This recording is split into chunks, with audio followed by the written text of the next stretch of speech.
So question number 3 कह रहा है कि फैक्टराइज करिए। ठीक है बच्चों, क्वेश्चन नंबर 3 कह रहा है फैक्टराइज करिए। ठीक है, क्वेश्चन नंबर 3 के 5 सब क्वेश्चन है, एक एक करके सॉल्व करते हैं। क्वेश्चन नंबर 1 में आते हैं। देखिए क्वेश्चन नंबर 1 में हमारे पास ये 4 एक्सप्रेशन हैं जो कि एडिशन में है। तो हम क्या करेंगे, पहले 2 टर्म्स का ग्रुप बनाएंगे। ठीक है, फिर नेक्स्ट 2 टर्म्स का ग्रुप बना लेते हैं। ठीक है, ग्रुप बनाने के बाद हम यहां पे इनको सेपरेट करेंगे। एक्स स्क्वायर को हम क्या लिख सकते हैं, एक्स इंटू एक्स, और एक्स इंटू वाई लिख सकते हैं, एक्स वाई को। सिमिलरली 8x को हम क्या लिख सकते हैं, 8 इंटू एक्स लिख सकते हैं, और 8y को हम 8 इंटू वाई लिख सकते हैं। करेक्ट है, समझ में आया। अब देखिए पहले ब्रैकेट में अगर आप देखें तो एक एक्स यहां पे, एक एक्स यहां पे कॉमन है, तो हमने एक एक्स को कॉमन बाहर निकाल लिया और कुछ कॉमन नहीं है। ठीक है, तो जब हमने इन दोनों में से एक एक्स को बाहर निकाला तो एक एक्स बचा, और इन दोनों में से एक एक्स को बाहर निकाला तो वाई बचा, तो ब्रैकेट में एक्स प्लस वाई बच गया। करेक्ट है, प्लस यहां पे भी 8 और यहां पे 8, ये भी बेटा कॉमन दिख रहा है, दोनों में है, तो हमने 8 बाहर निकाला, यहां बचा x और यहां बचा y, तो ये x प्लस वाई बच गया। अब आप देखें गौर से, अगर ध्यान से देखें, इस प्लस साइन के पहले इस सेक्शन में और इस सेक्शन में x प्लस वाई कॉमन है, तो हमने क्या किया, x प्लस वाई को कॉमन बाहर निकाल लिया, और जब हमने कॉमन बाहर निकाला तो इस पूरे सेक्शन में ये जब बाहर हुआ तो क्या बचा, x बचा, और इस पूरे सेक्शन में जब x प्लस वाई ये वाला ब्रैकेट बाहर कॉमन हुआ तो क्या बचा, 8 बचा। तो आप देख सकते हैं हमारा जो आंसर है x प्लस वाई और x प्लस 8, ये आंसर आ चुका है। ठीक है, तो इस तरीके से सिस्टमेटिकली फैक्टराइज आपको यहां पे करना है। ठीक उसी प्रकार अगर हम देखें तो हमने क्या किया, 15xy माइनस 6x को एक ब्रैकेट में लिख लिया। ठीक है, प्लस 5y माइनस 2 को एक ब्रैकेट में रख लिया। अब इस 15xy को अगर मैं सेपरेट करूं तो 3 5 जा 15 होता है, into x into y, minus 6x को मैं क्या लिख सकता हूं, 2 3 जा 6 लिख सकता हूं, और 2 3 जा 6 हो जाएगा और x बचेगा। ठीक है, प्लस 5y माइनस 2 में कुछ भी मुझे कॉमन, मतलब कुछ भी सेपरेट करने लायक टर्म नहीं है, तो मैंने उसको एज इट इज लिख दिया। अब यहां पे देखिए ध्यान से क्या क्या कॉमन है। ठीक है, इस माइनस के पहले यहां पे देखिए और यहां पे देखिए। ठीक है, 3 कॉमन दिख रहा है और 3 कॉमन यहां पे, 3 यहां पे भी है, मतलब कॉमन नहीं है। एक एक्स यहां है, एक एक्स यहां है, मतलब कॉमन है। इट मींस 3x कॉमन मिल जाएगा आपको। बचा क्या यहां पे, 5y, तो हमने लिख दिया 5y। माइनस का साइन है, माइनस का साइन लगाएंगे, 2 बचा तो 2 लिख दिया, 5y माइनस 2 बचा। अब यहां पे ये वाला जो प्लस का साइन है हमने लगा दिया, और 5y minus 2 as it is लिख दिया। अब यहां पे भी ध्यान से देखिए अगर, तो इस प्लस साइन के पहले इस सेक्शन में और इस सेक्शन में आपको देखना है, इन दोनों ही सेक्शन में 5y माइनस 2 जो है वो कॉमन है, तो हमने 5y माइनस 2 को कॉमन ले लिया। अब इस सेक्शन में क्या बचा, 3x, और उधर कुछ नहीं बचा, कुछ नहीं बचा मतलब 1 बचा। ठीक है, जब कुछ नहीं बचेगा तो आप वहां पे 1 लिखेंगे, तो आपका answer 5y minus 2 multiplied by 3x plus 1 निकलकर आ जाता है। तो हमने ये 2 फैक्टर्स इस पूरे एक्सप्रेशन से फाइंड आउट करे। ठीक है, क्वेश्चन में बोल रहा था क्या कि फैक्टराइज करिए, तो हमने 2 फैक्टर्स यहां पे फाइंड आउट कर लिए, और यही आपका आंसर है। इसका स्क्रीनशॉट ले लीजिए, आशा करता हूं समझ में आया होगा। जो भी बेसिक था वो हमने क्वेश्चन नंबर 1 और 2 में बहुत अच्छे से सीख लिया। इन 2 क्वेश्चंस में हम थोड़ा एक स्टेप और आगे बढ़े हैं, जिसको मैंने प्रॉपर सिस्टमेटिकली आपको क्लियर किया है। आशा करता हूं समझ में आया होगा। अगर समझ में आया बच्चों तो लाइक जरूर करें, चैनल को सब्सक्राइब करें और फ्रेंड्स तक शेयर जरूर करें। ठीक है, अब आपको क्या करना है, अब आपको वीडियो को पॉज करना है, और जो नेक्स्ट क्वेश्चन है, क्वेश्चन नंबर 3, 4 और 5, उसको खुद लगाकर पहले देखना है, फिर वापस से वीडियो को प्ले करें और अपना आंसर चेक करें। ठीक है, आशा करता हूं आपने सॉल्व कर लिया होगा। अब हम आगे बढ़ते हैं और क्वेश्चन नंबर 3 में आते हैं। अब देखिए यहां पे इन 2 टर्म्स को और इन 2 टर्म्स को मैं अलग कर लेता हूं, ब्रैकेट में लिख लेता हूं। ठीक है, ax प्लस bx, और यहां पे माइनस साइन के बाद ay प्लस by। अब आप पूछोगे सर यहां तो माइनस है, यहां आपने प्लस क्यों लगा दिया? बेटा क्योंकि मैंने माइनस कॉमन ले लिया ना, तो जब मैंने माइनस कॉमन लिया, ब्रैकेट लगाया, तो वो साइन चेंज हो जाएगी, राइट। अब यहां पे देखिए आप x कॉमन है तो यहां बचा a प्लस बी, और यहां पे y कॉमन है तो ये a प्लस बी यहां पे भी बच गया।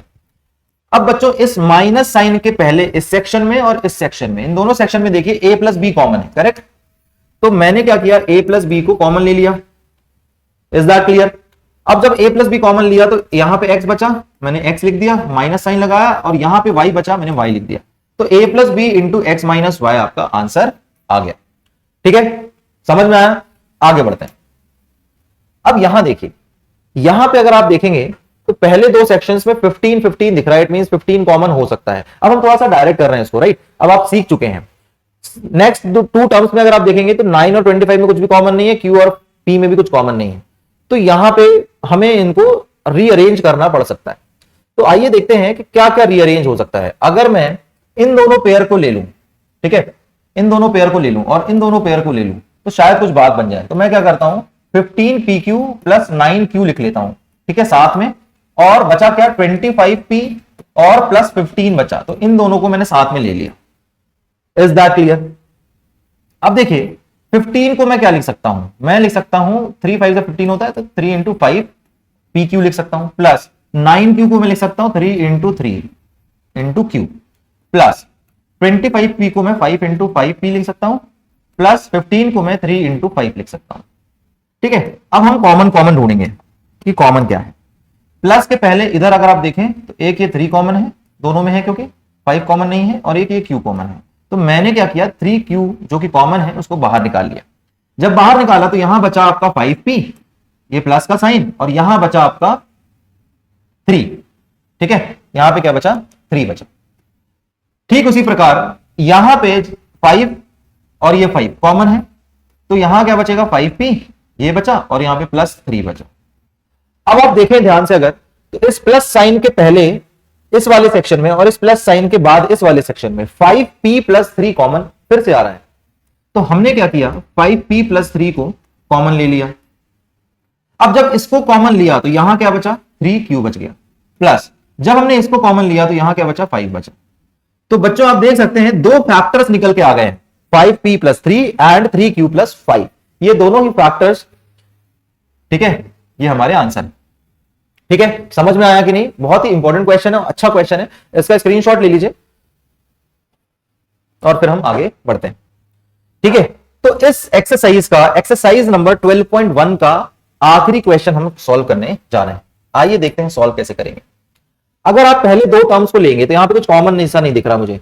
ठीक है, नेक्स्ट टू टर्म्स में x कॉमन दिख रहा है, y कॉमन दिख रहा है। ठीक है, तो हम एक काम करते हैं, z-7 को ऐसे ही लिख देते हैं ब्रैकेट में। ठीक है, और इन दोनों पेयर्स को साथ में ले लेते हैं, 7xy माइनस xyz को साथ में ले लेते हैं। जब हमने ऐसा किया तो यहां तो z-7 तो एज इट इज आ जाएगा, प्लस यहां पे कॉमन क्या है, यहां पे बेटा दिख रहा है मुझे xy और xy कॉमन दिख रहा है। ठीक है, ये xy और xy कॉमन दिख रहा है, तो मैं क्या करूंगा, इन दोनों को बाहर निकाल लूंगा, xy कॉमन आ गया, यहां बचा 7 माइनस यहां बचा आपका z। ठीक है, अब यहां पे बहुत ही इंपॉर्टेंट स्टेप होने वाली है, आप सभी को यहां पे ध्यान देना है। अब देखिए बच्चों कि ये जो प्लस का साइन है, ये जो बीच में आपको प्लस का साइन दिख रहा है, इसके पहले इस सेक्शन में और इस सेक्शन में देखिए यहां पे कुछ कॉमन एज इट इज तो नहीं दिख रहा है, पर अगर मैं इसको चेंज कर दूं, लाइक z-7 करना चाहूं, तो z-7 यहां भी हो जाएगा, यहां भी हो जाएगा, कॉमन आ जाएगा। ठीक है, हमारा उद्देश्य यही है कि हम कॉमन निकाल लें, कॉमन फैक्टर निकालें, तभी वो फैक्टराइज हो पाएगा। पर यहां पे तो 7 माइनस z है, यहां पे z-7 है, यहां पे 7 के आगे माइनस का साइन है, यहां पे 7 के आगे पॉजिटिव साइन है, यहां पे z के आगे पॉजिटिव साइन है, यहां z के आगे माइनस साइन है, साइन चेंजेस है। तो हम क्या करेंगे बेटा, z-7 को इसको तो एज इट इज लिखेंगे, ठीक है, xy को हम एज इट इज लिखेंगे, और यहां पे हम माइनस को कॉमन निकाल लेंगे, माइनस साइन जो है इंटू माइनस साइन जो है हम कॉमन बाहर निकाल लेंगे। जब हम कॉमन बाहर निकालेंगे ना तो ये z-7 हम लिख पाएंगे, क्यों, क्योंकि ये भी साइन, इसका भी साइन चेंज हो गया, इसका भी साइन चेंज हो गया, हम z-7 लिख पाएंगे। ठीक है, z-7 हमने क्यों बनाने की कोशिश करी, क्योंकि यहां पे भी z-7 था, जब हम सेम करेंगे तभी तो कॉमन ले पाएंगे, इसलिए। अब देखिए नेक्स्ट स्टेप में इसको एज इट इज लिखा हमने, और ये बेटा प्लस साइन और माइनस साइन जब मल्टीप्लाई होंगे तो यहां माइनस साइन हो जाएगा। ठीक है, ये xy एज इट इज और z-7 एज इट इज। अब यहां पे z-7 कॉमन आपको दिख रहा है, यहां से जब हमने माइनस साइन के पहले इस सेक्शन में और इस सेक्शन में देखिए z-7 कॉमन है, तो हमने z-7 कॉमन ले लिया। यहां से जब हमने कॉमन लिया तो कुछ नहीं बचा, मतलब 1 बचा, माइनस का साइन है, माइनस का साइन लगाया, यहां से z-7 बाहर आ गया तो xy बचा, 1 माइनस xy बचा।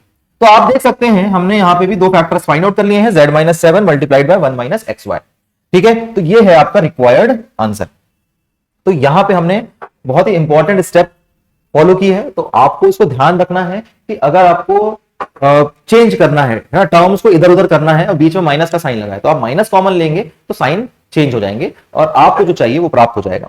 ठीक है, तो आशा करता हूं समझ में आया होगा, hope it is clear to you. ठीक है, तो ये वन शॉट वीडियो पहली एक्सरसाइज का हमने कंप्लीट किया है।